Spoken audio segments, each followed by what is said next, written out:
Tentunya yang saya kagumi karena banyak saya baca buku-bukunya Guru Besar UI, Saudara Profesor Renald Kasali, Bapak-bapak, ibu-ibu, para hadirin, terutama tamu-tamu kita dari Amerika, The Excellencies,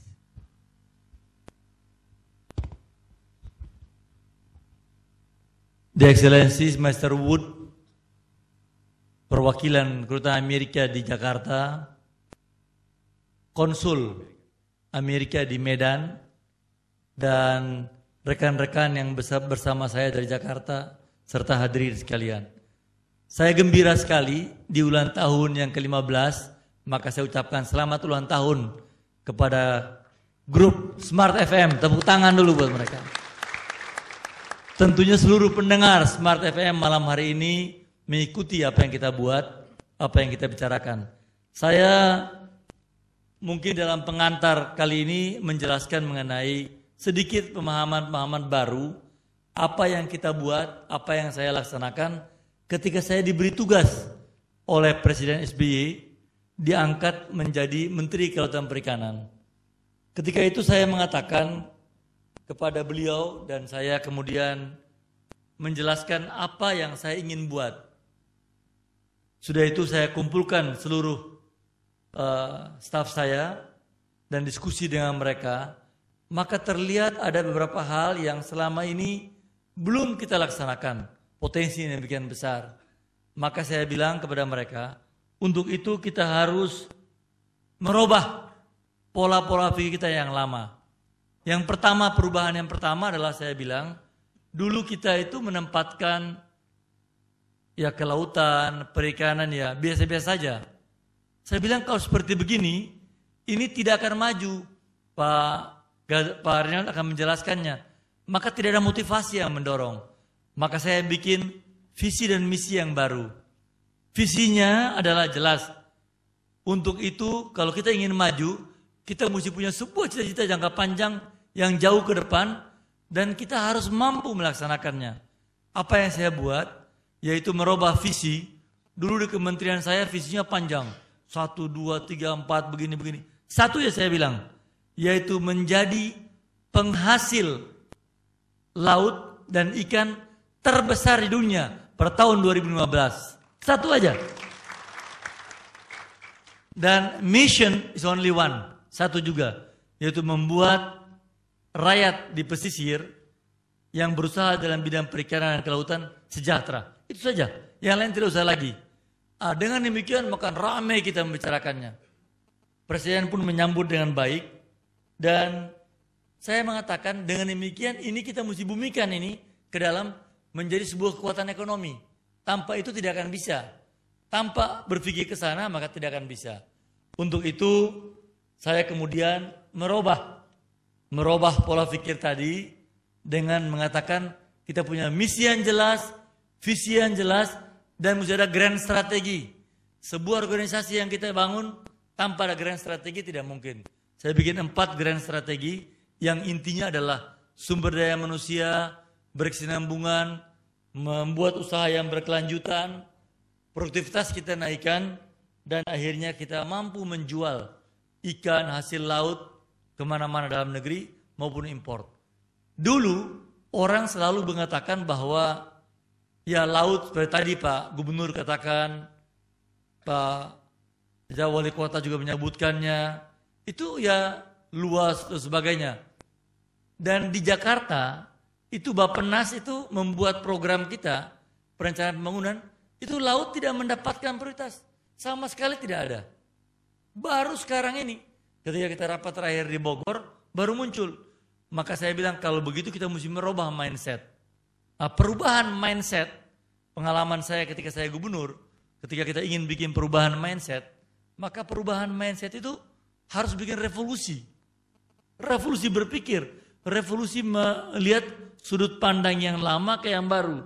Maka saya katakan revolusi biru. Ternyata mendapatkan sambutan di mana-mana ramai sekali. Di IPB Bogor, di kalangan perguruan tinggi membahas mengenai ini. Saya mengartikannya, revolusi biru adalah perubahan mendasar cara berpikir. Saya ulangi, cara berpikir dari daratan ke maritim dengan konsep pembangunan berkelanjutan untuk peningkatan produksi kelautan dan perikanan melalui program nasional. Tanpa ada program tidak bisa. Kita pun bikin revolusi, kita mau bikin ini, tanpa ada program nonsen. Nah, bikin program apa namanya? Minapolitan. Mina artinya ikan, politan artinya wilayah atau kota. Jadi sebuah wilayah, sebuah kota, sebuah tempat itu mesti dia tumbuh dan berkembang karena tulang punggung seperti manusia. Kita tegap berdiri, kita hebat karena kita punya tulang punggung. Maka namanya minapolitan. Wilayah itu tumbuh dan berkembang karena ikan. Dan sangat dia harus efisien. Dia harus reintegrasi. Sehingga pada akhirnya rakyat berpendapatan. Kalau tidak, nggak ada gunanya kita bikin revolusi biru. Rakyat tidak berpendapatan, nggak ada gunanya. Mesti dengan tegas rakyat berpendapatan. Dan bisa kita ukur dari tahun ke tahun. Yang rakyat yang adil, merata, dan pantas. Maka saya membuat 4 pilar. 4 pilar revolusi biru. Yaitu perubahan berpikir dari daratan ke laut. Pembangunan berkelanjutan. Saya punya wawasan lingkungan. Tadi yang dibilang Pak PLT Gubernur, bahwa laut itu begitu menerima kita. Dan kemudian produksi kelautan kita tingkatkan melalui program-program minapolitan. Itu di kota, di wilayah-wilayah yang besar. Bagaimana kalau desa Pak Fadel? Di desa kita bikin namanya usaha mina pedesaan. Saya buat. Jadi tiap-tiap desa di pantai, desa-desa yang punya tambak-tambak itu kita kasih programnya.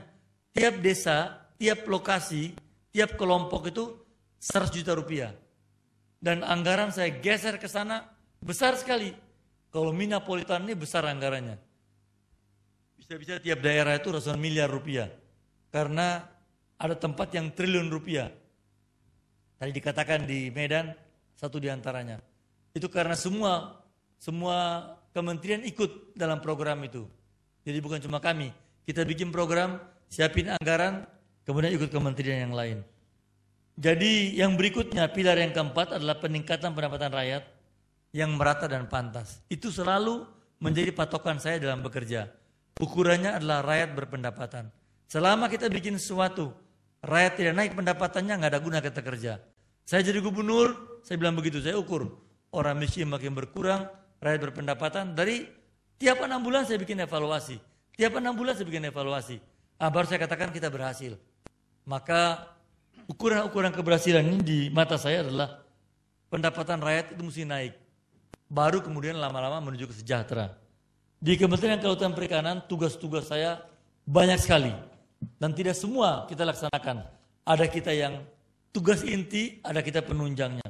Dan kemudian saya bikin target-target. Teruskan lagi. Saya bikin target-target supaya jelas seluruh dari pusat sampai ke daerah punya target-target yang terukur. Berapa dia mesti bikin, berapa pendapat, berapa ininya, terukur. Dan tiap-tiap 6 bulan saya evaluasi. Terukur semuanya. Misalnya apa? Sekarang yang baru-baru lagi ramai, nanti insya Allah akhir bulan diumumkan. Dulu saya menjadi Menteri Kelautan Perikanan, di kementerian saya itu kita dikategorikan sebagai pemerintahan yang kementerian saya disclaimer. Coba bayangkan uang triliun rupiah, uang rakyat yang saya olah, yang diolah oleh kementerian saya, itu disclaimer laporannya. Karena tidak punya ukuran. Sekarang saya pegang setahun, saya bilang tidak mau saya. Saya harus bikin wajar, maka dapat pertama kali wajar dengan pengecualian. Baru sekarang, nanti tanggal 31 diumumkan. Kementerian saya langsung naik. Wajar tanpa pengecualian. Jadi saya dengan semua jajaran saya rasa tenang.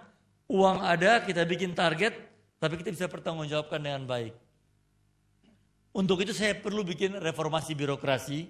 Dan reformasi yang saya bikin, fokusnya, teruskan lagi. Fokusnya cuma satu, peningkatan produksi dan peningkatan pendapatan nelayan. Itu fokusnya. Yang lain nggak usah udah. Yang lain akan mengikuti. Dan tempatnya di mana? Lokusnya adalah satu, perikanan budidaya. Kita bikin misalnya kalau di sini Danau Toba, terus tempat-tempat itu lokusnya ada. Kita atur tempatnya di wilayah di mana, di desa di mana, kita pilih dengan baik. Dan itu untuk budidaya, perikanan tangkap, pelabuhan-pelabuhan yang ada, dan kemudian kita bikin ikan-ikan tadi yang dulunya itu di Indonesia ditangkap oleh mereka, dibawa ke luar negeri. Sekarang nggak bisa lagi. Saya bilang tidak boleh ikan-ikan ditangkap di sini diolah dalam negeri. Haram kalau kalian bawa ke luar negeri. Maka rame itu. Ketika itu rame dan semua industri pengolahan saya berikan bantuan, saya berikan insentif. Jadi ikan-ikan yang ada diolah. Karena sebagian besar ikan kita tuh diekspor ke luar negeri. Saya nggak mau lagi. Kita tidak punya nilai tambah sama sekali. Nah, saya kira ini adalah kerangka-kerangka berpikir yang ada, yang kita bikin perubahan-perubahan untuk mencapai kemajuan. Dari sini kemudian selama setahun lebih, hampir 2 tahun saya bekerja, teruskan lagi, sudah mulai terasa beberapa kemajuan-kemajuan yang kita bikin, ukuran-ukuran yang kita bikin. Kita lihat perubahan-perubahan demikian besar. Produksi ikan sekarang sudah mencapai 12,2 juta. Yang tadinya cuma 10 juta, saya robah semuanya sampai mencapai 12 juta. Dulunya sebelum ini cuma 8 juta, 9 juta. Demikian juga kenaikan kontribusinya, teruskan lagi, biar cepat angka-angka. Nah, ini angka-angka kemajuan yang ada di kita, terus kenaikan makin hari makin bagus, baik perikanan tangkap, perikanan budidaya, teruskan lagi. Ini juga demikian, nilai ekspor kita dari tahun ke tahun bertambah.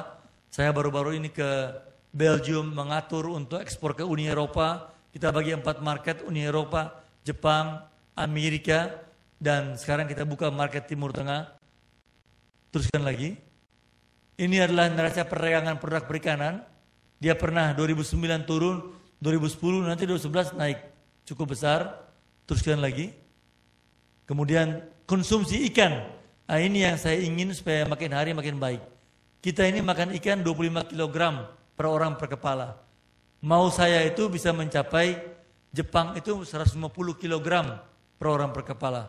Akibatnya seperti Pak Fahri bilang tadi, itu kan orang-orang makan ikan pintar, omega 3. Di kita baru mencapai 30 kg per orang per kepala. Tapi distribusinya tidak merata. Orang-orang di Jawa itu rendah makan ikannya, sekitar 16 kg sampai 20 kg per orang per kepala. Di Medan mencapai hampir 30, 25 sekian lah. Tapi di tempat-tempat lain di wilayah timur itu mencapai 40 sampai 50 kg per orang per kepala.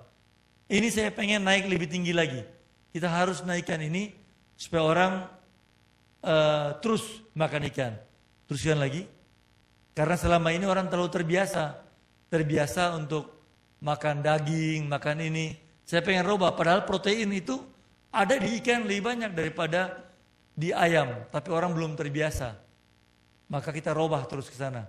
Kita bikin namanya program untuk makan ikan di mana-mana. Ini industri pengolahan yang bertambah sekarang ini. Teruskan lagi kita bikin. Terus, ini yang penting saudara sekalian. Pendapatan nelayan trennya makin hari makin naik. Jadi kita ukur terus nelayan-nelayan berpendapatan. Sekarang mereka berpendapatan, tapi tetap masih miskin. Maka saya bilang bahwa Presiden, kita bikin program khusus untuk nelayan, agar supaya mereka bisa merawat diri mereka, bisa bikin sekolah anak-anaknya. Sekarang anak-anak nelayan mulai tahun ini kita berikan beasiswa. Tahun depan itu puluhan ribu anak nelayan kita berikan beasiswa. Dan rumah-rumah nelayan, Presiden sudah setuju untuk kita bangun kembali. Jadi kesejahteraan nelayan sekarang itu kita berikan bantuan khusus oleh Presiden. Apa yang kita bikin mulai tahun ini, itu kapal-kapal nelayan kita perbaiki, kita bikin yang besar 30 ton, rumah-rumah nelayan, akses mereka di angkutan sebagainya. Presiden mengalokasikan anggaran, setelah saya minta, saya jelaskan, tahun depan 1 triliun lebih, hanya untuk kesejahteraan nelayan. Dulu belum pernah ada seperti ini. Dan nelayan mendapatkan prioritas yang sangat besar. Kita ingin mereka-mereka ini lebih sejahtera. Dan mereka-mereka ini 25% saudara sekalian, dan orang miskin kita punya orang miskin 31,5 juta orang di negeri kita ini, itu 25% adalah nelayan. Saya bilang ke Bapak Presiden, Bapak lihat angka-angkanya. Maka tidak ada lain, kita harus intervensi. Negara berkewajiban untuk bela mereka. Beliau setuju, anggarkan anggarannya. Tahun ini, tahun depan sampai 2014. Kita berikan kesejahteraan lebih besar lagi. Teruskan lagi. Saya banyak bikin terobosan-terobosan. Ini 5 contoh aja yang kecil yang kita sampaikan di sini. Misalnya dulu ketika saya menjadi gubernur di Gorontalo, nelayan itu, ini dengar oleh radio-radio semuanya bagus ini. Dulu dikenakan retribusi. Dan di mana-mana retribusi itu ada terus. Saya ketika jadi menteri, saya gubernur, saya sudah hapuskan di Gorontalo. Ketika saya menteri, saya lapor sama presiden. Saya bilang bahwa presiden, ini nelayan ini dia bawa barang-barangnya ke pelabuhan, retribusi angkutan kapal. Bawa ke pasar, retribusi lagi. Di pasar, retribusi lagi. Saya bilang mohon Pak, kita hapuskan Pak. Kita hitung. Nanti mereka ribut, hitung-hitungan. Saya bikin beberapa contoh beberapa daerah. Uang kita ke daerah itu jauh lebih besar dibandingkan retribusi yang mereka peroleh. Tetapi retribusi ini tetap dibuat karena ada persyaratan PAD. Maka saya terus bikin, saya suruh hapuskan. Semua retribusi kita hapuskan. Itu nelayan-nelayan. Saya ke pelabuhan di sini mereka datang, cium tangan sama saya. Wah Pak Gub, terima kasih Pak Menteri. Terima kasih Pak Menteri karena saya menghemat 2 juta. Saya bilang kamu ke sekolah anak kamu. Nanti ke depan saya urus beasiswa. Tapi sekarang kamu pakai untuk sekolah, pakai kesehatan. Kita bikin kontrak produksi. Saya berhubungan dengan Pak Gatot misalnya. Saya bikin dengan beliau, saya kasih beliau anggaran untuk Medan 150 miliar per tahun. Untuk bikin ini. Saya bikin kontrak produksi dengan beliau. Ini berapa mesti kita produksi. Kalau dia naik, saya tambah lagi anggarannya. Dulu nggak pernah ada. Kalau saya tidak boleh bikin kontrak kinerja dengan beliau. Karena beliau bukan saya yang angkat. Gubernur itu kan dipilih oleh rakyat, hanya SK dari presiden. Jadi mereka itu hidup tersendiri. Maka saya bikin kontrak produksi. Anggaran kita berikan, produksi naik. Lebih naik lagi kita bikin lagi. Akibatnya daerah berlomba-lomba menaikkan produksi. Di saat orang lagi kerja produksi, konsumsi yang saya katakan tadi makin hari makin naik. Orang makin makan ikan. Maka ada permintaan pasar yang kosong. Apa yang terjadi? Orang import ikan. Ikan kembung mereka import, ini mereka import. Saya datang ke pelabuhan di sini bersama Pak Gubernur, Pak Wali Kota, kita suruh stop. Kita re-ekspor. Di Jakarta heboh. Heboh di mana-mana. Suruh kembalikan ekspor tadi. Sampai ribut jelaskan dengan Menteri Perdagangan. Akhirnya mereka mengerti bahwa kalau saya membuka itu, saya mengulangi sejarah daripada garam. Dulu garam begitu.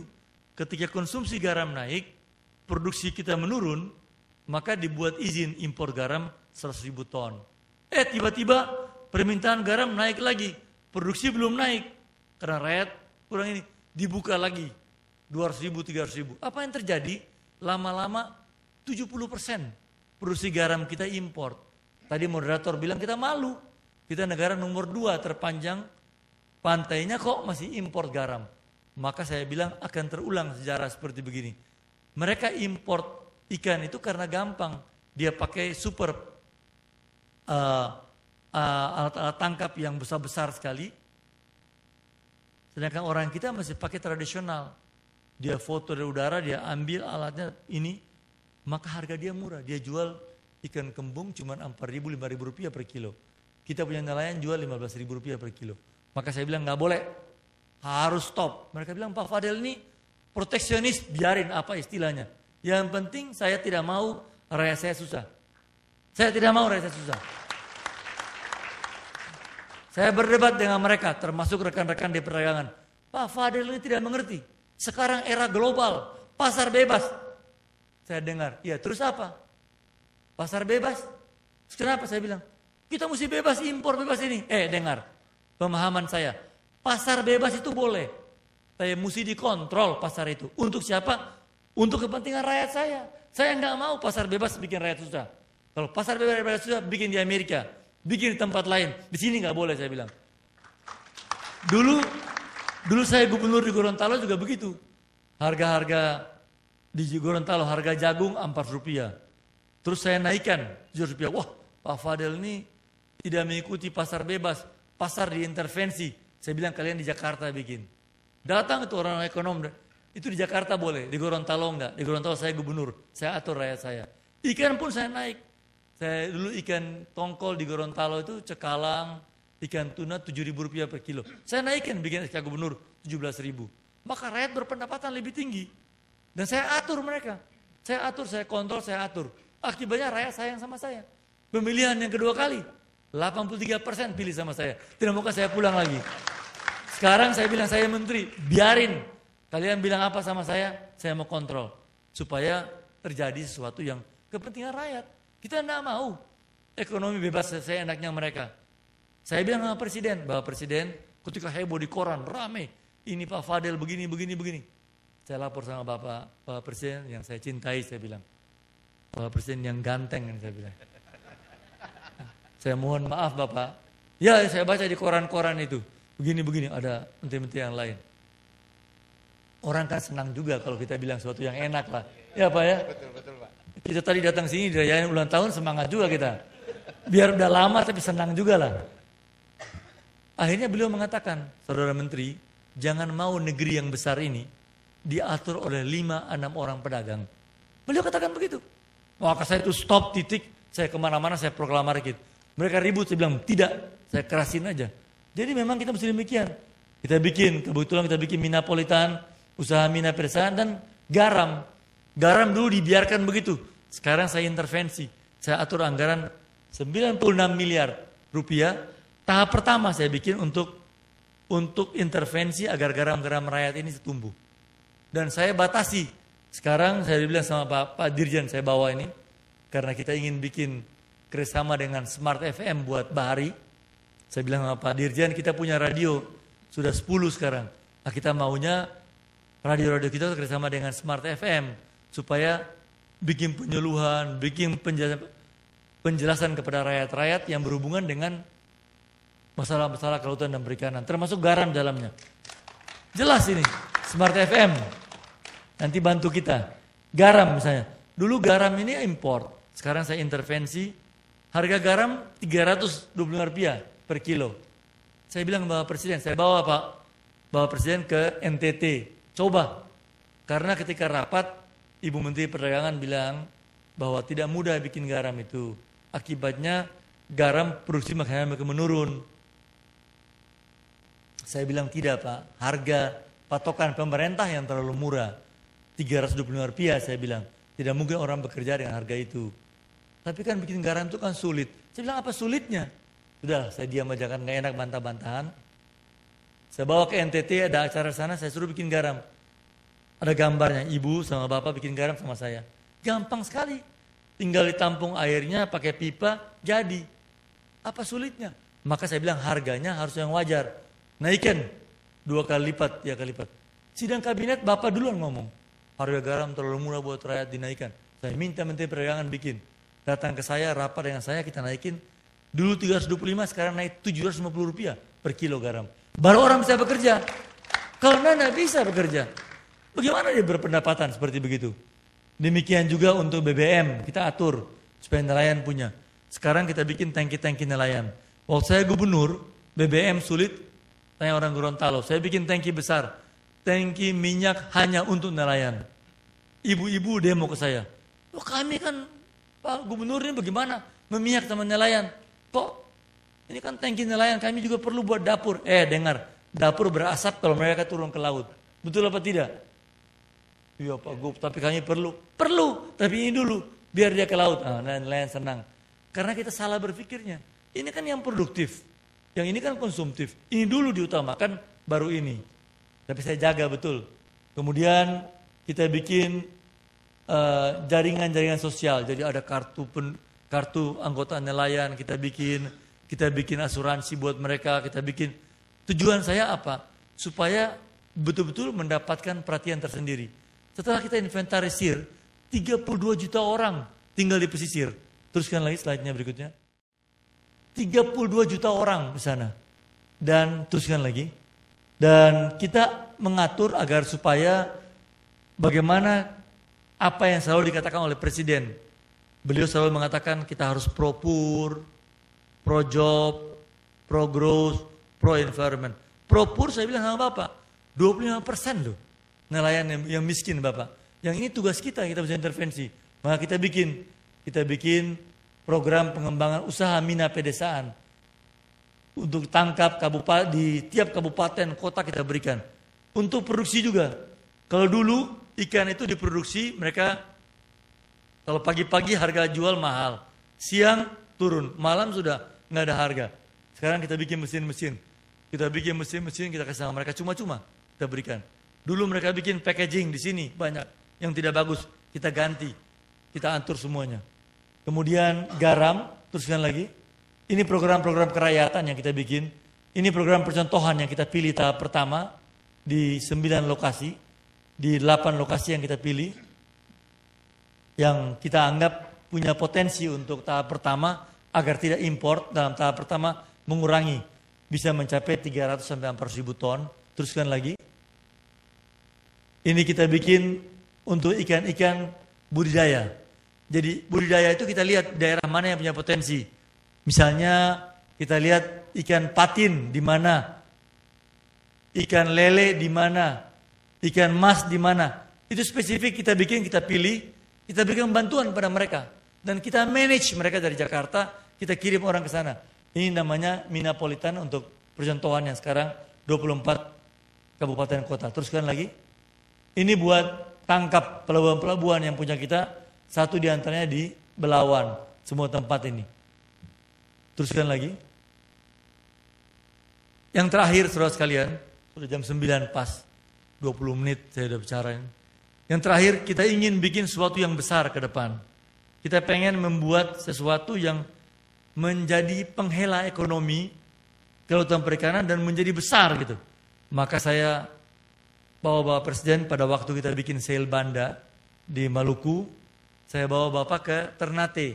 Di sana saya menjelaskan mengenai Pulau Morotai.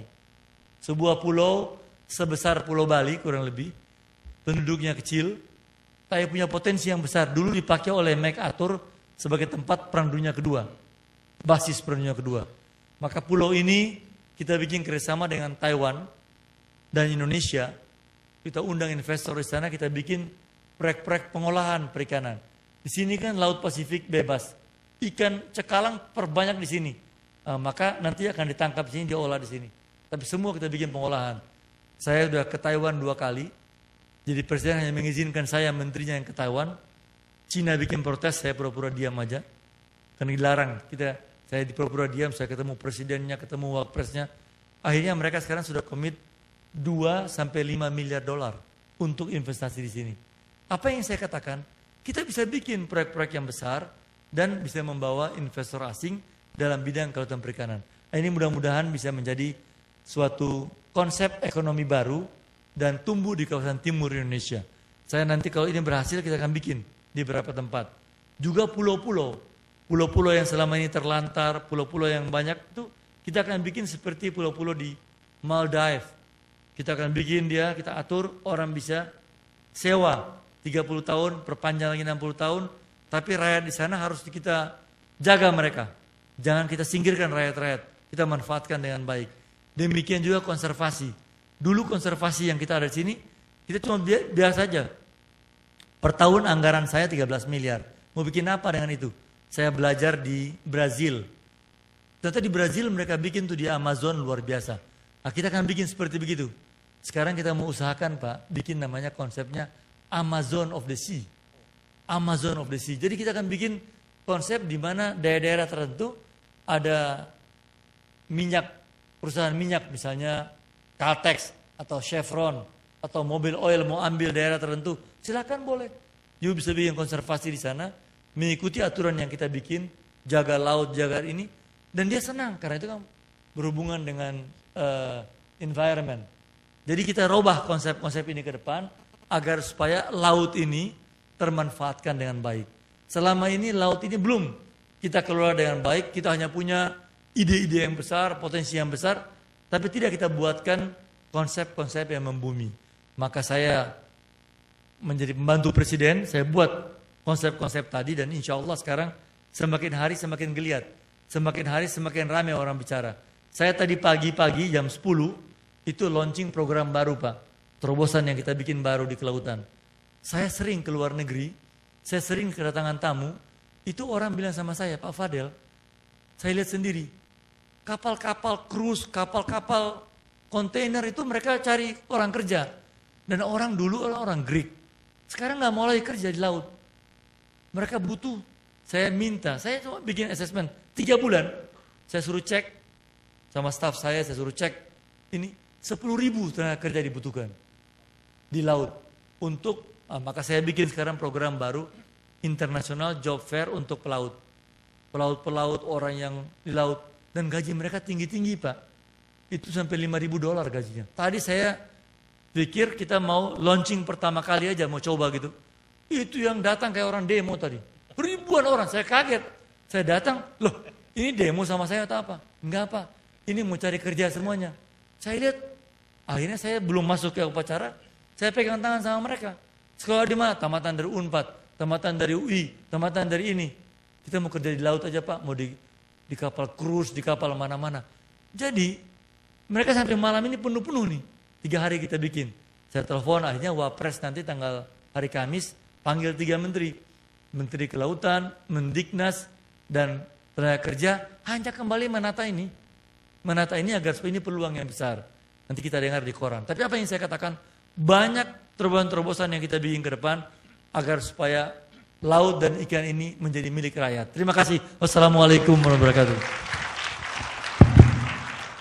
Baik, Bang Fadel, terima kasih banyak. Ini baru saya lihat tadi di biodata Pak dari internet. Ternyata Pak Menteri ini lahir memang pas berketepatan dengan Hari Kebangkitan Nasional. Jadi kalau bicaranya tadi begitu menggema, saya pikir sudah persis sekali.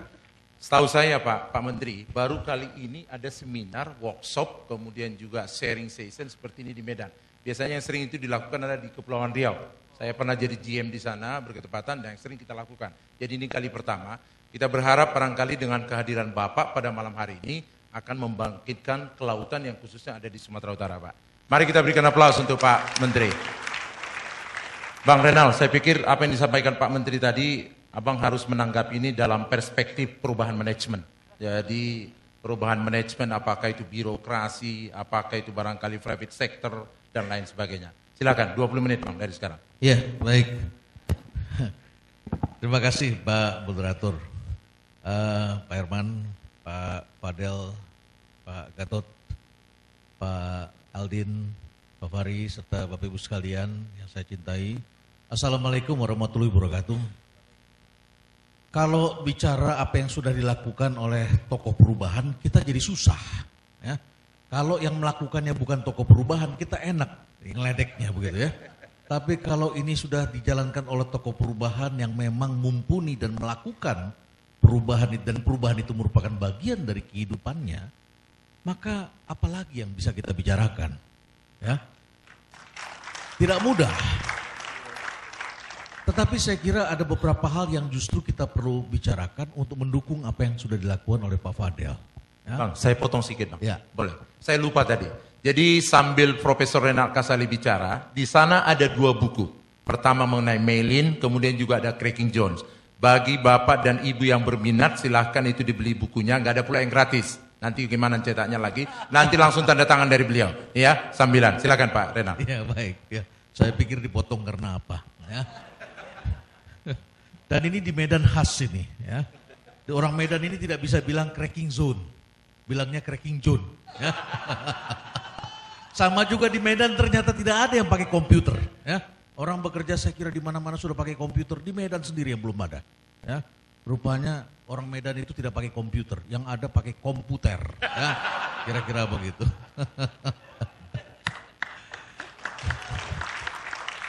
Baik, Bapak Ibu sekalian, beberapa hal yang saya kira sangat mendasar ini visinya Pak Fadel ini sebaiknya juga dimiliki oleh menteri-menteri yang lain.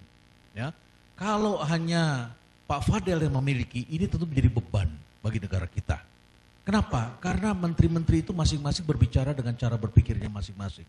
Saya ambil contoh yang paling gampang saja, berbicara tentang peningkatan pendapatan.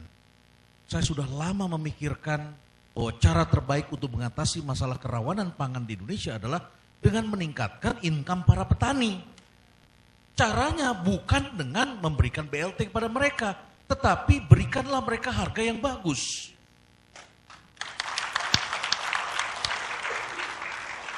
Nah sekarang saya mendengar harapan. Apa yang dilakukan adalah meningkatkan pendapatan para nelayan. Ini sudah lama saya impikan. Saya bukan pengusaha di bidang perikanan, saya hanya seorang academician yang juga hobi memelihara ikan, Pak Fadel. Ya. Jadi kalau di tempat saya ada ikan lah, paling ikan nila merah, kami juga pernah piara patin dan sebagainya. Pernah coba-coba untuk membuat makanan ikan, tetapi selalu kandas. Karena biayanya memang sangat tinggi dan harga jualnya rendah. Ya. Jadi tadinya para petani yang tinggal di dekat tempat saya, itu mengusahakan padi, tanam padi. Rupanya harga padi tidak menarik. Mereka ganti menjadi empang, piara ikan. Tetapi ketika piara ikan, harga peletnya lebih mahal daripada untuk harga jualnya. Akhirnya terbengkalailah empang-empang itu. Saya coba memikirkannya. Salah satunya adalah kita kan banyak sampah ya. Sampah itu kan banyak menghasilkan belatung. Belatung itu kan sumber protein sebetulnya. Dan kalau kita kelola dengan baik, hama-hama ini bisa kita jadikan makanan ikan. Tetapi cara berpikirnya kita harus bersinergi satu sama lain. Di Sumatera Utara, Pak Gatot dan Pak Eldin, kita punya banyak limbah. Limbah ikan, limbah ayam.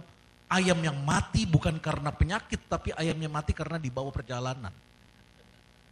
Itu kan makanannya ikan lele, itu kan makanannya ikan patin. Bahkan ikan bawal saja, bawal air tawar, itu makan.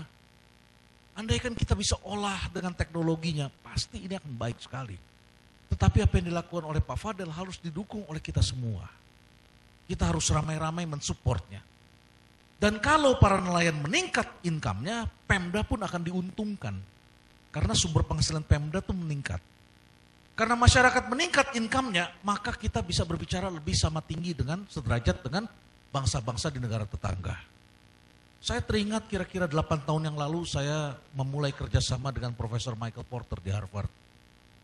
Salah satunya dia mengatakan, Reinhard, think again about the policy in your country. The economic policy of your country. Kita itu bekerja ingin sejahtera, bukan untuk menjadi miskin. Orang Indonesia bekerja itu tidak untuk kaya, bukan untuk sejahtera. Tetapi dibikin namanya upah minimal. Di-set minimal. Saya kadang-kadang tertegun melihat bahwa buruh-buruh dibayar dengan upah murah dan kita semua tersenyum melihat itu. Bahkan kita mempromosikan Indonesia dengan konsep upah kita murah. Michael Porter sejak lama mengatakan cara terbaik untuk memperbaiki kesejahteraan adalah dengan meningkatkan pendapatan masyarakat. Dan saya kira ini saya sangat setuju.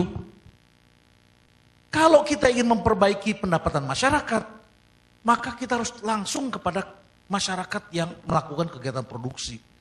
Sektor pertama itu adalah kapitalisme. Sektor disebutnya, bukan paham lagi. Itu ekonomi pasar. Kegiatannya adalah menghasilkan pengusaha yang profit motif.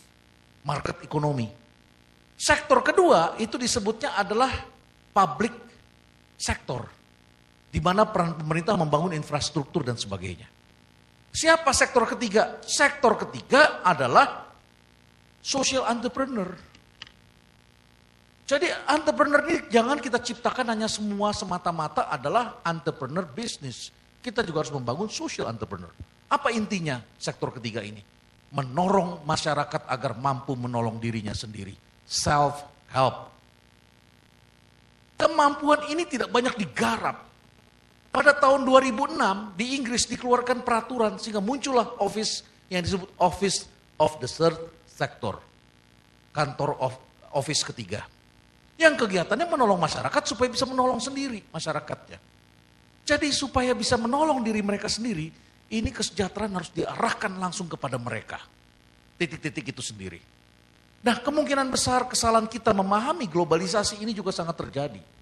Seakan-akan kita berpikir globalisasi artinya harus sama di seluruh dunia, tarifnya sama, caranya sama. Kalau sudah begini, ini bertentangan dengan konsep ekonomi sektor ketiga. Karena ekonomi sektor ketiga mengatakan perusahaan yang boleh terlibat dalam proses globalisasi adalah basisnya harus fair trade. Perdagangan yang fair.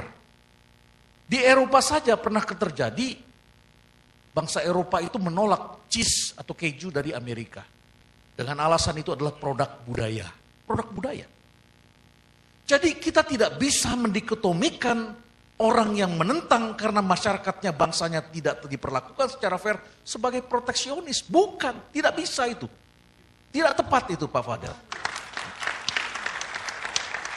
Masalahnya sebagai bangsa kita tidak diperlakukan secara fair atau kita belum meningkatkan diri kita secara fair untuk beradu secara ekonomi dengan bangsa yang lain. Apa jadinya ekonomi dunia ini kalau barang asing semuanya masuk tapi rakyat kita miskin sehingga akhirnya muncul manusia-manusia perahu mengepung negara-negara tetangga kita. Apa jadinya? Ini tidak dapat dibenarkan. Bapak Ibu kan tahu sekarang Australia saja mulai membangun beberapa tempat mewah di beberapa tempat di Asia. Termasuk di Christmas Island dan beberapa saya dengar ada di pulau-pulau dekat kita. Apa tujuannya? Untuk mencegah masyarakat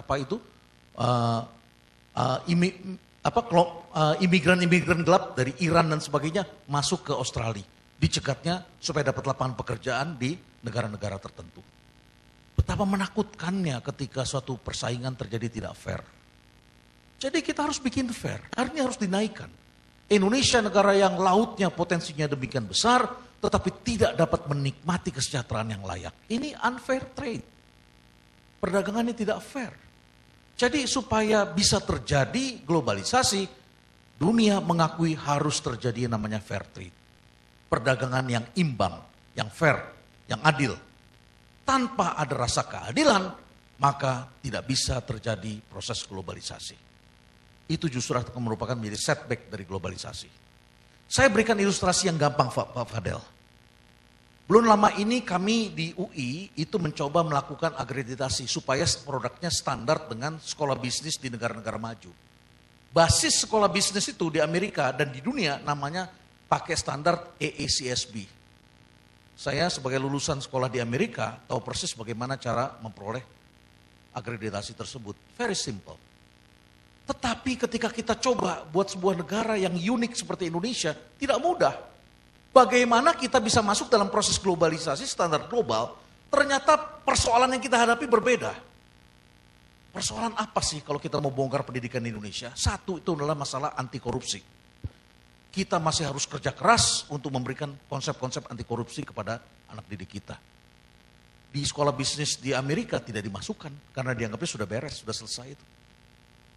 Yang kedua, kita ini sekolahnya terlalu banyak hafalan.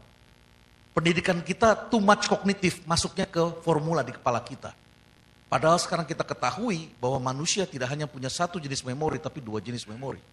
Satu namanya brain memory di kepala kita, yang satu lagi namanya muscle memory, adanya di badan kita.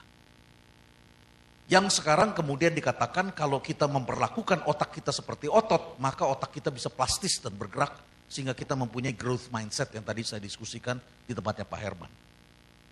Bapak Ibu sekalian, growth mindset ini adalah memperlakukan otak kita sedemikian rupa sehingga dia berfungsi seperti otot dan berkembang, plastis. Maka untuk itu kita harus menggerakkan badan kita. Tapi karena pendidikan kita too much kognitif, ya Anda tahu sendiri kan anak-anak TK di Indonesia diajarin matematika kan? Dan itu merupakan bencana bagi kita semua. Ya, TK, SD semuanya sudah pakai matematika kelas 1. Sehingga kita menjadi bangsa yang selalu menang dalam olimpiade fisika matematika.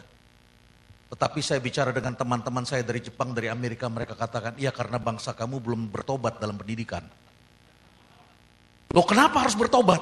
Karena bangsa-bangsa lain sudah mengkombinasikan antara kognitif dengan muscle memory. Makanya Anda lihat di Jepang itu, orang kalau senggolan itu, langsung membungkukkan badan dan mengatakan sumimasen. Maafkan saya. Oh kenapa begitu? Kenapa di Amerika Serikat anak-anak masuk SD, masuk kelas tidak baris, tetapi kalau naik bis semuanya baris. Kita ini masuk kelas baris tetapi naik bis, naik pesawat, naik kereta api gak pernah baris. Ini karena karakter kita tidak tanam dalam muscle memory. Jadi kalau dua hal ini saja kita sudah berbeda di Indonesia, maka pendidikan bisnis pun tidak bisa lagi pakai globalisasi yang sama di seluruh dunia. Saya harus masukkan program. Belum lagi kita bicara tentang social responsibility, tanggung jawab sosial. Ini harus kita bongkar nih, metode-metode pendidikan. Tapi kalau kita masuk ke globalisasi, habis kita. Kita hanya melahirkan orang-orang yang mengeksplorasi ekonomi secara gila-gilaan. Kembali lagi ke masa lalu. Hutan kita tebang, yang penting kita kaya. Apalagi sekarang banyak buku judulnya kaya semua. Anda lihat kan sejak Robert Kiyosaki menulis buku Bapak yang Kaya dan Bapak yang Miskin. Dan Anda lihat sendiri itu semua. Ya, dan saya kira itu kualat buku itu terhadap orang Indonesia sebetulnya. Ya, karena yang diakui adalah bapak tetangganya yang miskin, sedangkan bapak tetangganya yang kaya, sedangkan bapak kandungnya sendiri yang miskin tidak diakui sebagai bapaknya. Saya kira itu bertentangan dengan konsep kita di timur, bukan? Yang kedua, dia mengatakan bahwa kalau mau kaya dan bahagia tidak perlu sekolah. Karena bagi dia yang penting kaya. Ya, itu bukunya Robert Kiyosaki yang terakhir itu adalah If you want to be rich and happy, don't go to school. Ya. Kemudian setelah itu Robert Kiyosaki mengatakan tidak perlu sekolah karena apa? Karena bapaknya yang pendidikannya doktor ternyata miskin. Ini jungkir balik sehingga banyak orang menulis buku, antara lain saya lihat di toko buku ada The Power of Malas. Dan ada lagi buku yang bagus, saya kira kalau Anda mau baca silahkan. Judulnya Kaya Raya Banyak Istri Masuk Surga. Soal yang masuk surga bukan hak kita untuk mengatakan itu, bukan? Ya. Tapi semua orang berpikirnya jangka pendek semua pengen cepat kaya dan seterusnya. Nah, Bapak Ibu sekalian, apa yang mau saya sampaikan dalam hal ini adalah kita mempunyai keunikan dan tidak bisa kita bawa pada standar global. Ada hal-hal yang harus kita naikin dulu. Nah, setelah saya bicara, saya ingin mendapatkan AACSB suatu kebanggaan, tapi kemudian akhirnya saya pergi ke Jepang ketemu dengan seorang profesor, ya, yang kemudian mengatakan kepada saya, itu ada lagi yang lain. Ya, kami kemudian membuka sesuatu akreditasi yang lain. Ini akreditasinya dibikin oleh sejumlah profesor, antara lain juga dari Amerikanya Carnegie Mellon, ya, dari Jepangnya ada beberapa kampus, dan kemudian yang mereka akreditasikan bukannya kurikulumnya, tetapi yang diakreditasikan adalah manajemen pendidikannya. Nah, setelah saya lihat-lihat, ternyata di dalam manajemen itu kita harus punya keunikan. Keunikan itu dari visi misi tadi, Pak Fadel. Visi misi tadi. Visi misi kita didasarkan pada problem yang dihadapi oleh bangsa ini. Selama para ekonom belum bertobat, celakalah kita. Saya juga ekonom tapi jurusan manajemen. Perbedaan pandangan terdapat dalam cara berpikir karena di dalam teori ekonomi neoklasikal diasumsikan manusia semuanya bertindak rasional. Tetapi kalau dalam konsep bisnis manajemen, manusia itu perlu mencapai sesuatu dengan pendekatan strategi. Jadi kita harus bikin strateginya. Visi misi itu menjangkau suatu keunikan. Itu yang kita rencanakan ke depan. Jadi tidak bisa distandarisasikan semuanya sama. Nah, Bapak Ibu sekalian, kalau kita bicara tentang ekonomi sektor ketiga, jelas kita memerlukan banyak social entrepreneur.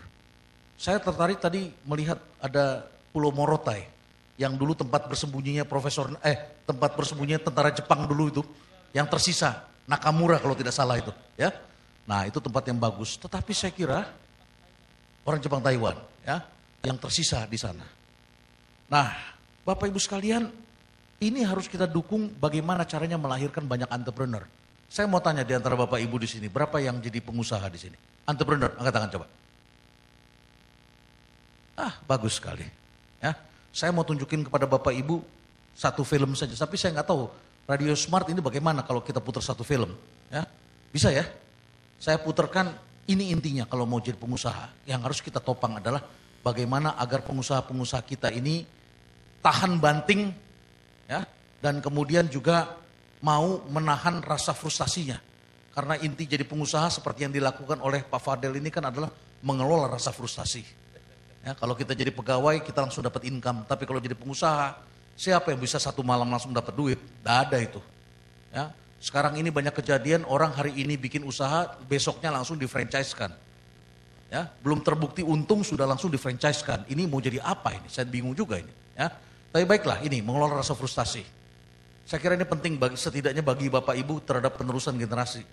Saya putarkan sebuah film yang merupakan hasil riset, ya, tentang anak-anak yang tidak bisa mengelola rasa frustasi. Apa jadinya? Eksperimen berikut ini menggunakan permen Yupi. Anda tahu permen Yupi ya? Marshmallow. Marshmallow itu kalau anak kecil itu suka dapat banyak. Mereka senangnya dapat banyak. Tapi dalam film ini dikasih pilihan. Mau dapat 1 Yupi atau mau dapat 2 Yupi. Yupi itu marshmallow, permen kenyal. Yang manis-manis, yang putih-putih itu. Ya. Kalau di Amerika namanya marshmallow. Anak-anak biasa senangnya banyak. Sekarang ditawarin. Mau dapat marshmallow 1 sekarang atau dapat 2 tapi tunggu 2 jam lagi. Dan untuk itu kalau dia nggak tahan dia boleh pencet bel dan dia akan dapat cuma 1. Tapi kalau mau dapat 2 dia harus sabar 2 jam di dalam ruangan. Menjadi pengusaha di bidang perikanan itu memerlukan itu. Dan kerjaannya sektor ketiga adalah men-encourage orang agar sabar untuk menunggu mendapatkan 2 di esok hari. Sekarang kita lihat filmnya gimana ini anak-anak yang menahan frustasi. Coba kita lihat ya. Audionya bisa dibantu? Ini audionya enggak keluar nih. Siapa yang jaga audio ini? Audionya enggak keluar. Siapa yang jaga audio? Ada? Coba bisa? Nah, oke, sudah masuk? Ya, oke. Lagi, naik lagi. Lihat ini, marshmallow 1. A researcher tells Anda lihat ada bell di situ. Kalau dia tidak tahan boleh pencet bell. these preschoolers that she's going to leave the room. If they wait for her to come back without eating the marshmallows, they'll get 2 marshmallows. Or they can ring the bell and she'll come back right away. But then they only get 1 marshmallow. I won't ring the bell. You won't ring the bell? Okay. Lihat ini mengelola rasa frustasi. Menahan diri, tidak ingin cepat-cepat terburu-buru. Looking at children over time, Dr. Michelle has found that being able to wait longer at 4 has some pretty powerful implications. Ini sama dengan Anda pacarnya cakep sekali, tapi nggak boleh diapa-apain selama masa pacaran kan? Ya, nanti kalau sudah menikah baru boleh ya. Kira-kira begitu. The kids who are able to delay gratification are increasingly learning ways of managing frustration, ways of managing frustration, distress. In middle life, there's less drug use, higher educational level attained, Please come back. much less likely to have lowered self-esteem, to engage in bullying behavior with other people.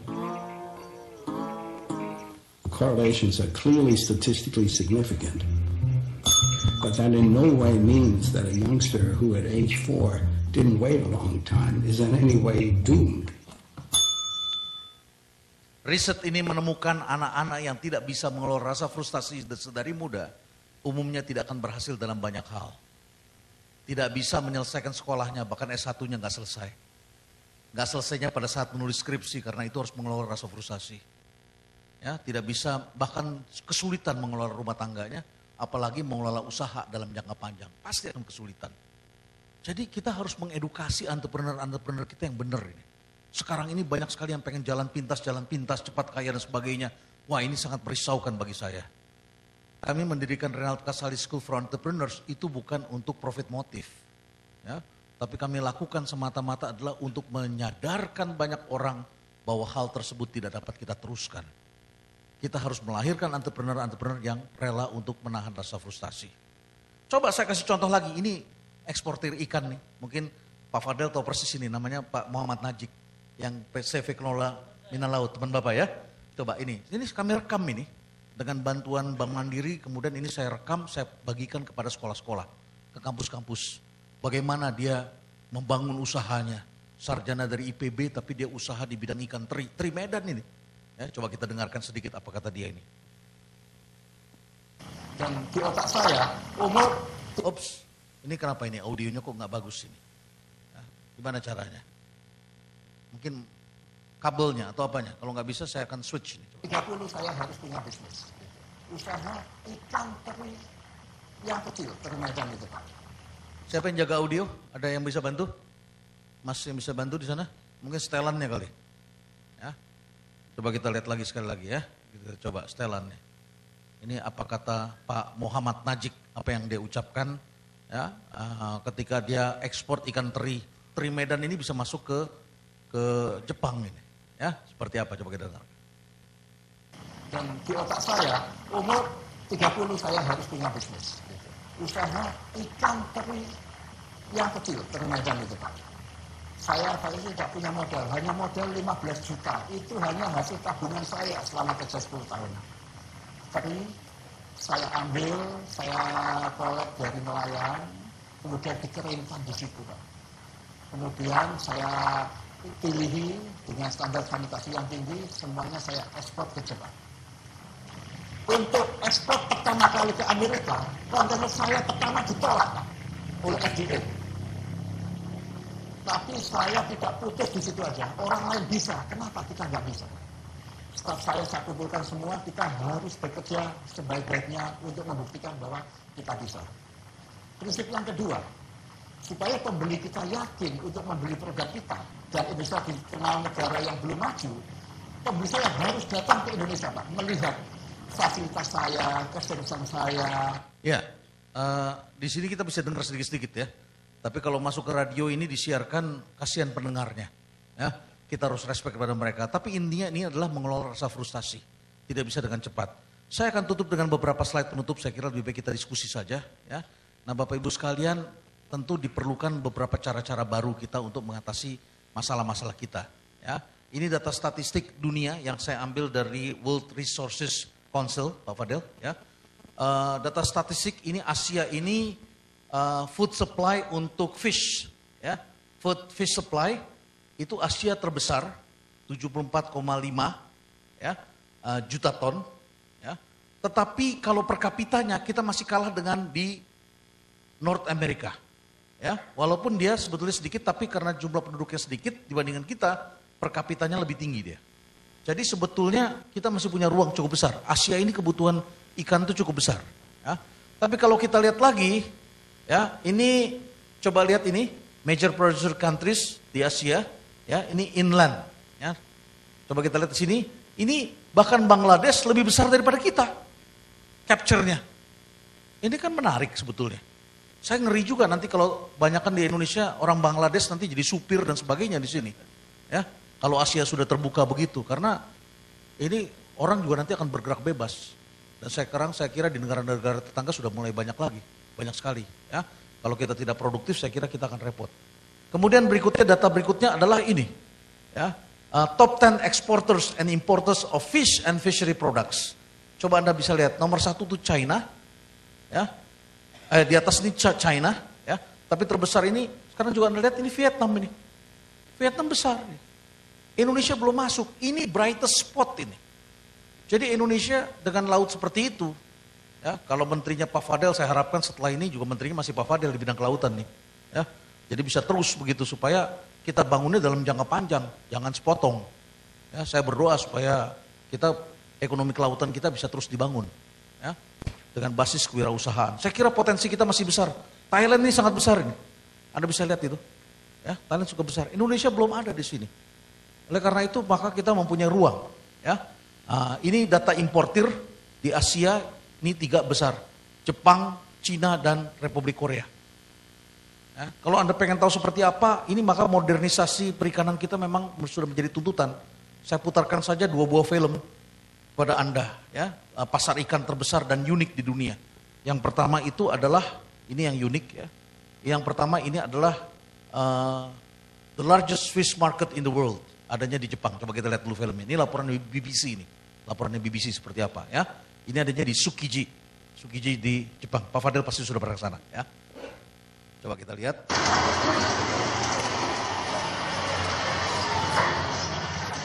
Ikannya besar-besar dan dengan pendingin yang spesifik.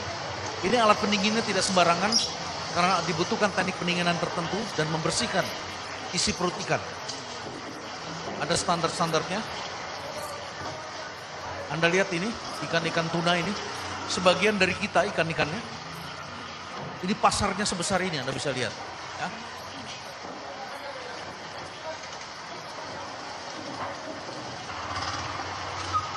Mari kita dengarkan laporan penyiar BBC.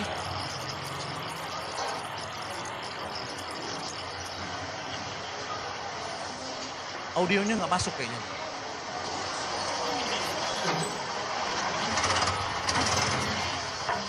Ini ada voice-nya menjelaskan bagaimana pasar ini bisa menjadi sangat besar.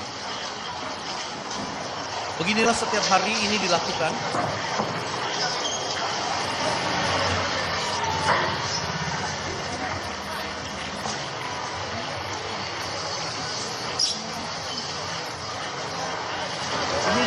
Ini lelang. Ini ada lelangnya.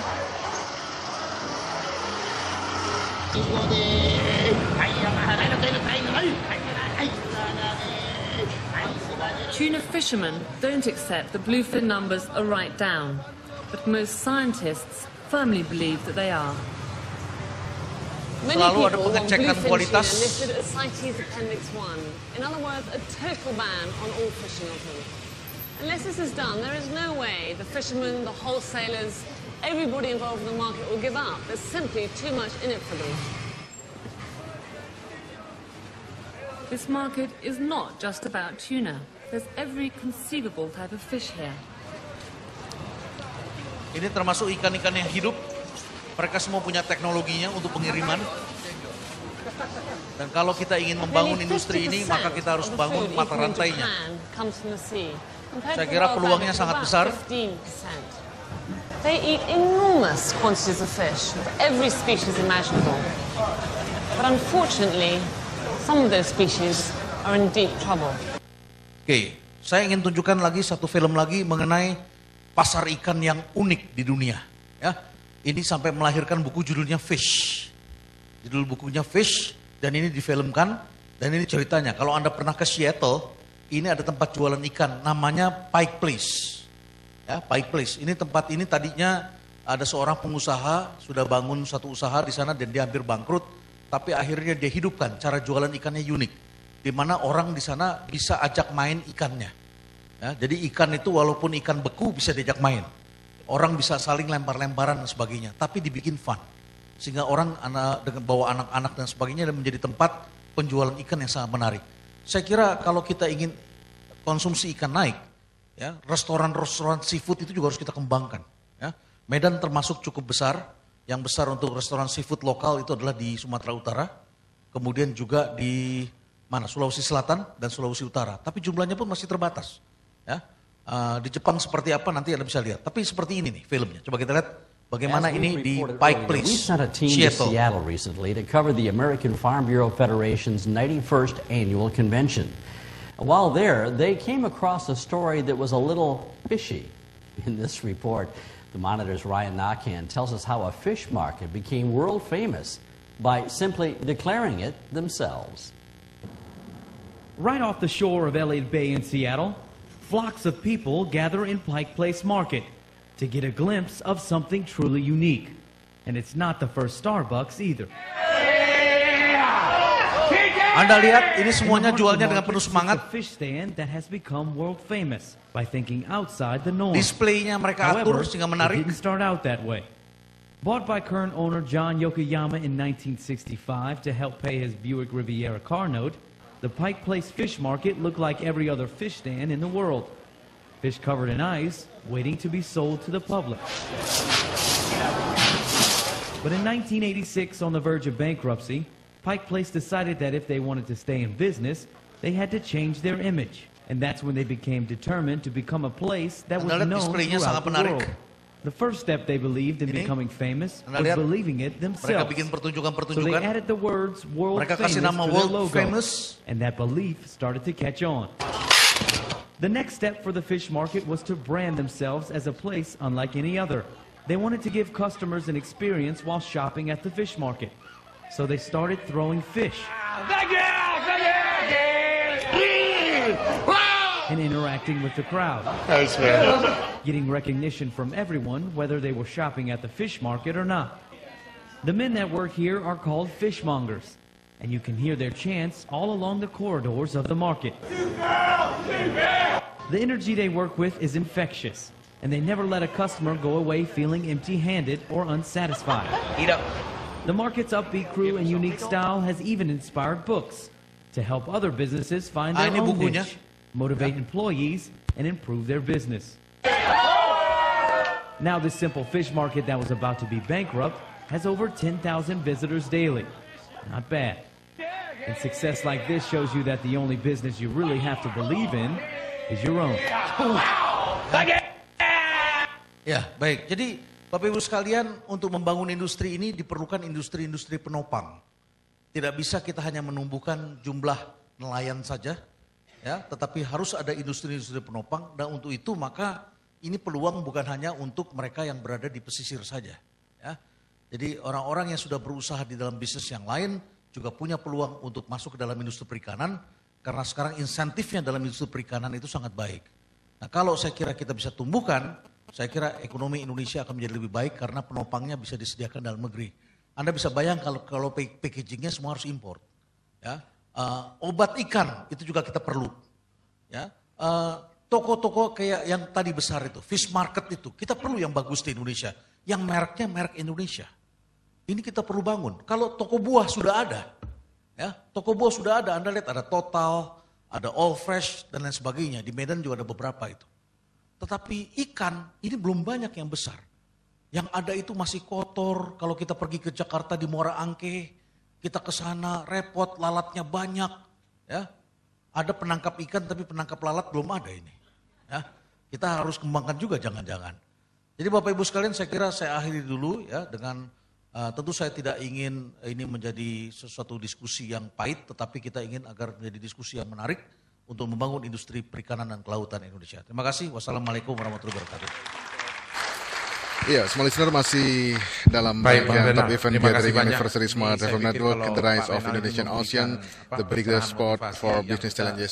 Sudah kita dengarkan kurang lebih 1 jam tadi penuturan dan program-program yang fenomenal dari Kementerian Kelautan dan Perikanan.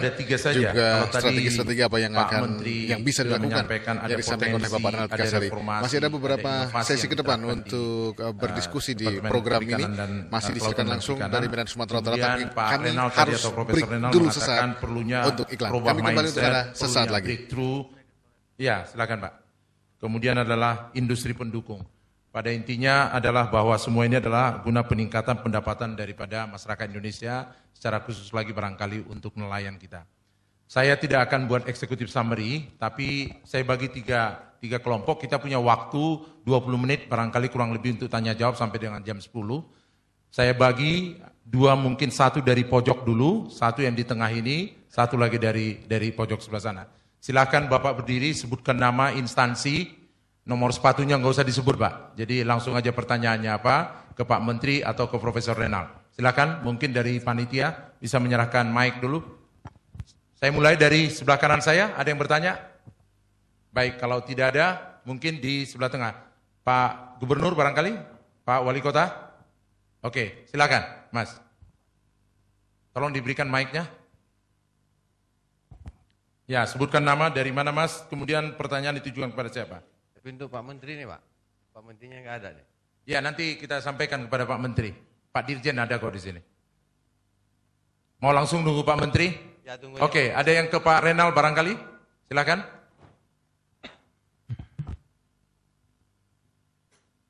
Ada?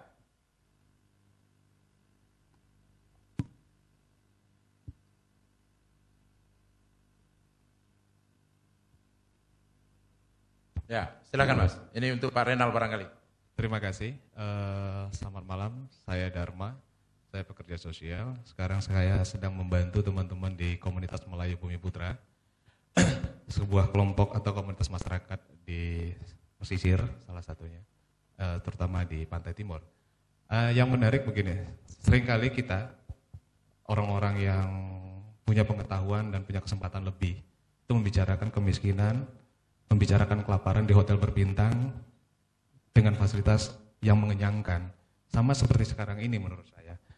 Kenapa kita nggak melihat ada nelayan yang merupakan stakeholder utama dari pembahasan tentang kelautan ini juga gitu. Itu yang pertama. Yang kedua, ini carut marut ekonomi. Mungkin Pak Renald bisa bantu kita untuk menjelaskan. Dalam carut marut ekonomi ini biasanya dibutuhkan satu rule, satu aturan main di mana stakeholder utama mendapat jaminan. Pertanyaan kita kan kelautan kita ini stakeholder utama siapa sih? apakah nelayan bermodal besar atau nelayan-nelayan kecil yang jumlahnya ribuan itu, yang mungkin saja tidak akan masuk datanya di dalam catatan statistik Pak Menteri, gitu loh. Yang saya termasuk orang yang tidak terlalu meyakini bahwa data statistik itu bisa menggambarkan kondisi faktual dari kondisi perikanan dan kelautan kita. Itu salah satu faktor. Karena kebetulan saya baru jalan dengan teman-teman National Geographic kemarin di pantai timurnya dari Serdang dan Langkat. Kita temukan masyarakat nelayan kita itu menyedihkan. Kalaupun mereka punya hasil, mereka kadang-kadang sulit untuk hidup dengan hasil yang mereka terima. Faktornya banyak, dari keterbatasan modal, dari mulai kesempatan untuk mendapatkan akses ekonomi di sektor kelautan yang lebih baik, yang pastinya mereka tidak bisa bertarung dengan para pelaku ekonomi di sektor kelautan yang bermodal besar. Nah, akhirnya pertanyaan ini mengkerucut kepada sebetulnya pemerintah itu ingin menyelamatkan siapa? Dan siapa yang harus menyelamatkan dalam konteks ekonomi sektor kelautan ini? Ini pertanyaan yang sebetulnya semua orang tahu tapi begitu sulit untuk kita lakukan. Karena apa? Karena program kita masih reformasi birokrasi, Pak. Kesalahan terbesar saya kira ketika kita mengatakan reformasi birokrasi. Karena mungkin Bapak di Menteri Kelautan punya program yang baik. Karena SDM-nya bagus. Tapi apakah hal serupa juga terjadi di tingkat provinsi maupun kabupaten kota? Dalam Top Event Gathering Anniversary Smart FM Network, The Rise of Indonesia Ocean, The Breakthrough Smart for Business Challenges, langsung dari Medan, Sumatera Utara. Kita sudah memasuki sesi tanya jawab. Ini artinya kita sudah mendekati bahwa acara ini segera berakhir. Sementara saat ini ada seorang petani sejak 1973 dia menanam padi sawah. Acara seorang audiens sedang menyampaikan tahun berbagai hal dia beralih mengenai kondisi dari pertanian tadi ke peternakan ikan. Nelayan yang merupakan stakeholder. Saya tanya kenapa? Karena mangrove-nya ditebangin. Siapa yang menebangin, Pak? Modal besar. Republik Indonesia. Industri. Lebih detail kenapa? Mendengarkan karena ternyata mereka masyarakat asli di sana tidak punya jaminan secara hukum untuk kita malam hari hidup ini, dengan lebih layak di tempat mereka sendiri. Dan juga saya tanya, Bapak mana jaminan untuk masyarakat adat? Bapak Pernahkah pemerintah kita menjamin masyarakat adat kita? Kalau Bapak bicara tentang peningkatan ekonomi sektor kelautan, maka jaminan terhadap masyarakat pesisir laut itu sangat penting saya kira. Kalau tidak mereka akan dihabisin oleh para pemodal besar dalam liberalisasi ekonomi ini. Saya pikir saya butuh juga jawaban dan masukan dari Pak Renat soal ini. Terima kasih. Oke, terima kasih. Tadi ada satu yang mau untuk Pak Menteri, silakan.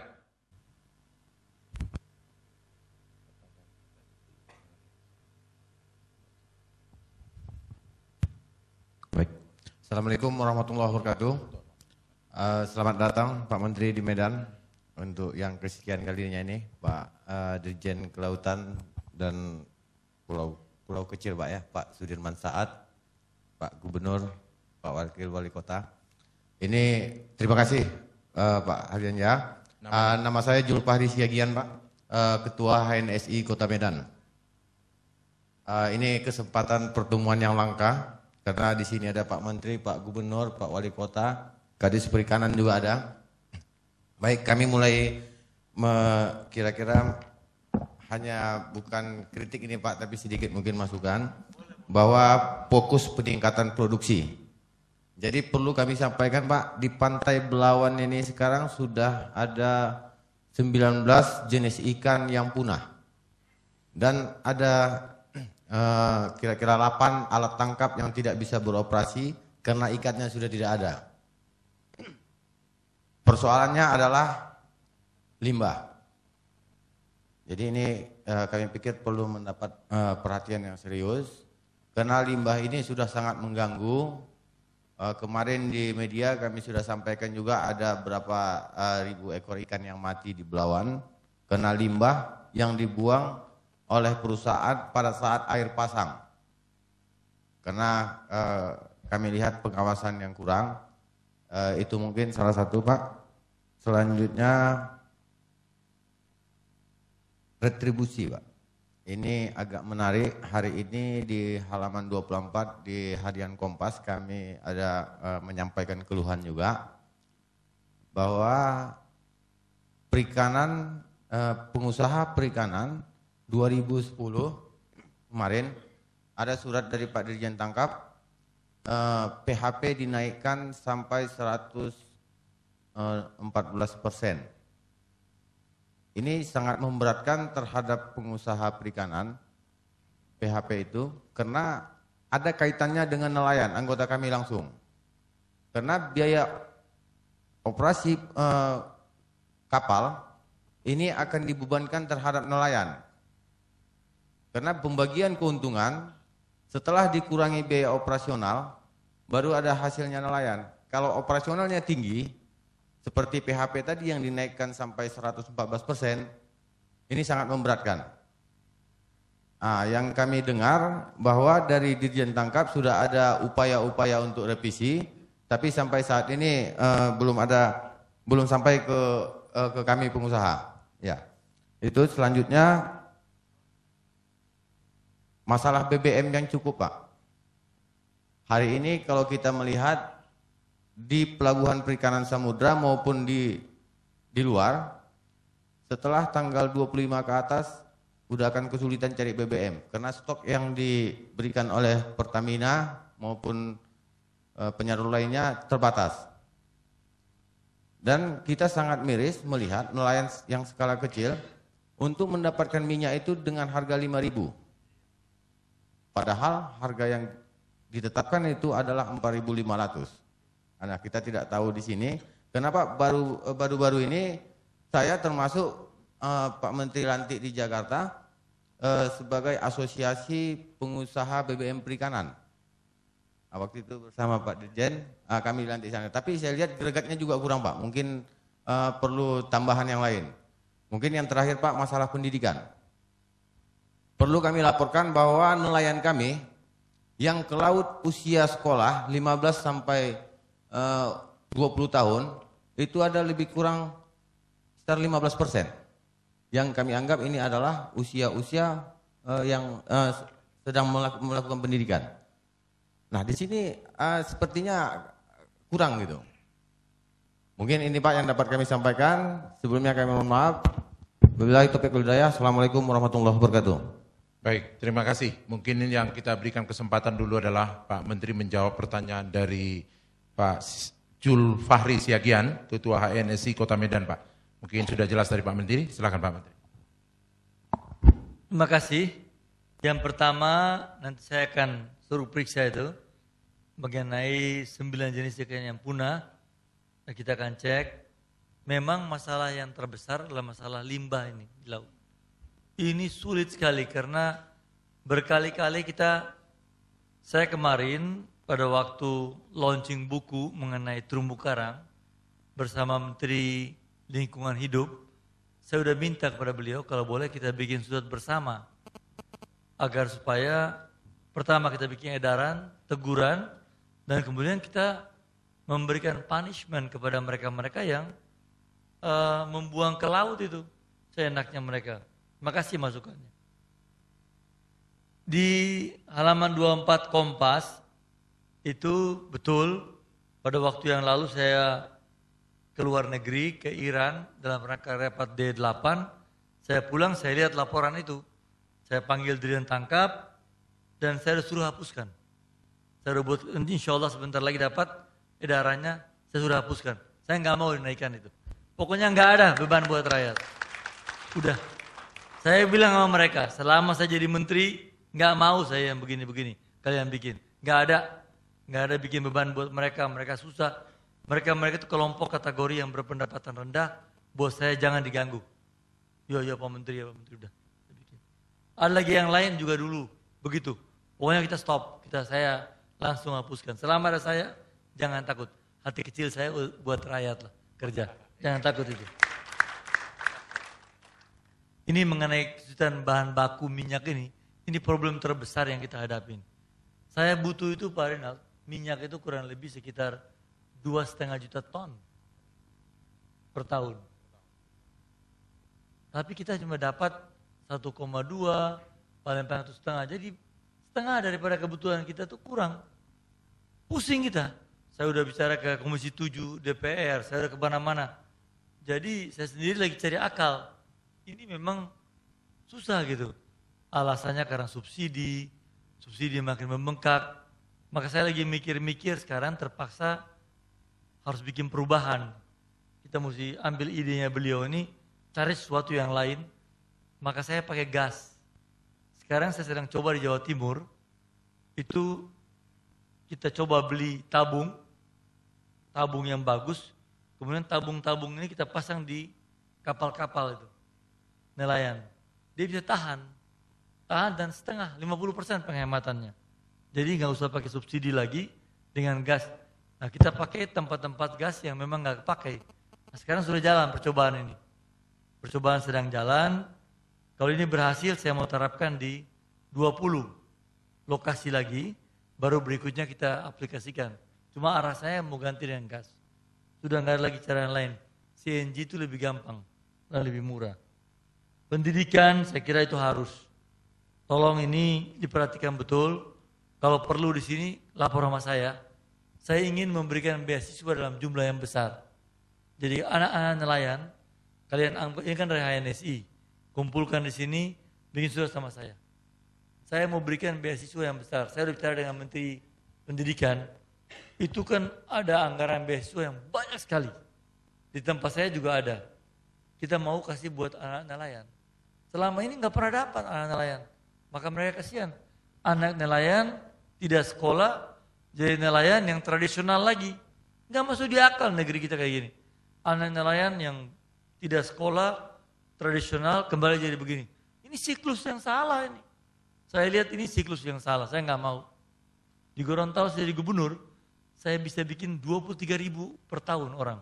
Saya kasih beasiswa. Masa saya jadi menteri saya nggak bisa bikin, saya bilang. Oh saya lebih besar kekuasaan, lebih gede, bisa ngatur anggaran dari pusat. Maka saya bilang tidak, saya paksakan. Sekarang tahun ini mulai ada, udah mulai banyak. Tahun depan lebih banyak lagi. Anda kasih sama saya. Pokoknya Menteri Diknas sudah setuju. Anak-anak nelayan, ini para pendengar radio yang lain. Anak-anak nelayan siap. Kita akan berikan beasiswa bagi mereka. Terima kasih. Terima kasih Pak Menteri. Jadi silakan yang kedua barangkali, Bang Renald. Ya, kalau kita bicara tentang ini di hotel, itu karena dalam rangka ulang tahun Radio Smart. Ya, jadi layaklah kita merayakannya karena 15 tahun. Ya, dan kita harus menghormati tamu-tamu kita juga di sini yang ya orang-orang terhormat begitu ya. Tapi jangan dipikir orang-orang terhormat itu tidak turun ke lapangan. Ya, jadi kita bangga juga ketemu Pak Menteri yang juga turun ke lapangan. Dan kalau kita mau bicara turun ke lapangan, ayo kita sama-sama turun ke lapangan. Ya. Saya mendirikan rumah perubahan sejak beberapa tahun terakhir ini, kawan saya orang kampung semua. Ya, saya mengundang Anda untuk datang ke tempat saya nanti untuk melihat apa yang kami lakukan. Ya, saya bekerja sama dengan orang kampung, teman-teman saya kalau di UI namanya hebat-hebat nama orang kota, namanya Bambang. Ya, karena sekarang banyak sekali orang Indonesia namanya Bambang. Ya, jadi di UI saja ada 7 orang dekan yang namanya Bambang. Ya. Dan mungkin karena presidennya juga Bambang, jadi semua orang senang mempunyai nama Bambang. Tapi kalau Anda ikut saya ke kampung saya di rumah perubahan di tengah-tengah kampung, teman-teman saya itu namanya Pak Sintir, Pak Sitem, Pak Jaing dan lain sebagainya. Asli orang-orang di pinggiran yang memang mengalami banyak kesulitan. Nah, kalau kita ingin melakukan perbaikan, maka pertama-tama kita tidak boleh menggunakan anutan cara berpikir konflik, tidak boleh. Jadi stakeholders besar kecil tidak boleh kita pertentangan. Karena dalam hukum dalam hukum alam semesta ini itu ada yang besar, ada yang kecil, semuanya harus hidup berdampingan secara baik. Dan yang besar tidak boleh menjadi predator yang kecil. Itu harus direm, harus dijaga. Tapi yang kecil itu juga harus diangkat martabatnya supaya mempunyai kekuatan. Nah, sekarang apa yang harus kita lakukan dengan para nelayan-nelayan kecil? Itu bagaimana sekarang peran kita sebagai social entrepreneur. Ya, kalau saya membaca tadi aktivitas Saudara Dharma, itu harusnya adalah bukan sekedar LSM biasa, tapi harus menjadi social entrepreneur. Ya, kalau LSM biasa, kita nanti cita-citanya hanya menciptakan konflik. Ya, kita jadi pendamping. Nah, saya ini ketua Asosiasi Kewirausahaan Sosial Indonesia. Salah satu misi kami adalah mengangkat teman-teman kita LSM agar menjadi lebih mandiri. Lebih mandiri. Dengan begitu maka dagangan kita bukan dagangan konflik. Ya, di negara kita sudah terlalu banyak dagangan konflik. Dagangan konflik itu laku pada waktu kita dapat dana dari luar negeri untuk adu-adu kita. Ya. Nah, sekarang dagangan kita apa? Mengangkat kesejahteraan. Nah, supaya stakeholders kecil ini bisa tumbuh bagaimana? Ya ayo kita bantu mereka, kita bikinin PAUD di sana. Kita bikinin TK di sana. Kita bikinin SD yang bagus di sana. Kita latih guru-gurunya, penduduk setempat di sana. Supaya mereka bisa naik kelas. Tapi kalau kita cuman adu konflik, negara kita tidak akan maju. Nah kita semua penggerak-penggerak sosial di masyarakat itu harus bersatu. Ingat, musuh kita bukan di dalam negeri. Kita ini semua di mana-mana musuh kita di dalam. PSSI berantem di dalam. Ya. Berantem keluar kalah melulu, di dalam kita jago. Ya. Parvi kita berkelahi, ya. Ikatan advokat kita berkelahi. Apa yang kita tidak berkelahi? Kita cuma di dalam ini. Nah, ajakan saya adalah mari kita bertarungnya di luar. Siapa musuh kita? Nah, musuh kita itu nelayan-nelayan illegal, ya, dari Thailand. Itu yang harus kita lawan. Nah, kalau kita di dalam negeri, mari kita beri informasi, kumpulkan informasi. Siapa itu stakeholders besar yang menjadi predator? Itu tidak boleh. Itu unfair trade. Tidak benar. Tidak dapat dibenarkan. Kita kumpulkan. Nah Pak Menteri itu di kantor Kementerian KLH, mereka kan punya penyidik-penyidik juga mengenai lingkungan. Itu memang benar itu. Ya. Membuang limbah sembarangan ini luar biasa. Tetapi yang membuang limbah bukan cuma pengusaha besar. Rumah tangga juga buang limbah sembarangan. Saya kira salah satu jalan terbaik untuk menolong stakeholders yang kecil ini adalah menjadikan sungai itu di depan rumah, jangan di belakang rumah lagi. Karena sungainya di depan rumah, orang akan merawat. Anda lihat deh di negara-negara maju semuanya. Kenapa sungainya bersih? Karena sungainya di depan rumah. Kita semua sungainya di belakang rumah. Makanya sering disebut sebagai kali bokong. Kenapa kali bokong? Karena kalau kita naik rakit atau sampan keliling sungai itu, yang kita lihat cuma bokong orang. Karena sungai itu tempat pembuangan. Termasuk limbah dibuang. Ya termasuk sabun cucian, termasuk diapersnya anak-anak, plastik makin hari itu makin banyak, saset-saset itu bungkus shampoo, ya, kemudian bungkus-bungkus dari pemutih itu banyak sekali di sungai kita. Dan apakah itu tidak mematikan? Mematikan. Saya di Jakarta sedang berpikir bagaimana menyelamatkan ikan gabus yang jadi makanan orang Betawi di Jakarta. Itu sudah hampir hilang juga Pak Menteri, ikan gabus itu. Ya, kadang-kadang di empang saya datang satu, dia menjadi predator ikan-ikan lainnya. Tapi saya biarkan, karena memang hidupnya dia begitu, dia harus makan ikan. Ya, selama ikan-ikan lainnya ada tak apa-apa. Nah Bapak Ibu sekalian, apa poinnya? Menurut hemat saya, kita sekarang harus berpikir lebih maju. Ya, kalau kita memusuhi industri, ini juga repot ini. Karena industri besar juga dibutuhkan di negara kita. Industri besar bisa melakukan ekspor. Industri besar mempunyai teknologi. Tapi apalah menjadi industri besar kalau tidak ada pasokan dari yang kecil-kecil. Saya bicara dengan Ibu Susi Pujiastuti yang sekarang punya Susi Air gitu. Ya, bagaimana dia bisa ekspor lobster, bagaimana dia bisa ekspor ikan. Dia protes besar terhadap kapal-kapal nelayan besar yang dengan alat-alat yang sedemikian rupa untuk nangkap ikan-ikan besar sampai telur-telurnya. Ya. Nah, saya termasuk orang yang senang makan kepiting telurnya. Tapi saya kira ada baiknya juga itu dilarang Pak Menteri. Ya. Karena kalau kita ke negara-negara lain, ya, itu ikan yang ada telurnya tidak boleh dimakan. Gitu. Kita kalau misalnya ke San Francisco mau nangkep kepiting, itu pakai umpan ayam kita taruh di bawah jembatan Golden Gate. Ya. Dan kalau Anda pergi ke Pier 1, itu banyak sekali di sana orang makan kepiting di sana. Kita juga bisa nangkep kepiting, tapi begitu kita tahu itu kepitingnya betina, apalagi lagi bertelur, itu harus dilepas. Ketika kita memancing ikan-ikannya lebih kecil dari ukurannya, itu harus dilepas. Nah sekarang bisa nggak nih kita tertibkan ini semua? Ya, kalau bisa kita tertibkan, wah ini pasti akan menarik. Karena kita ini pemakan telur ikan juga. Ya. Nah akibatnya anak-anak ikannya nggak ada juga, begitu. Saya kira itu barangkali. Ya, terima kasih. Baik, berikan tepuk tangan untuk Pak Renal dan Pak Menteri. Tadi sudah ada dua yang bertanya itu, kelihatannya dua-dua itu pria. Saya butuh wanita supaya ada kesetaraan barangkali.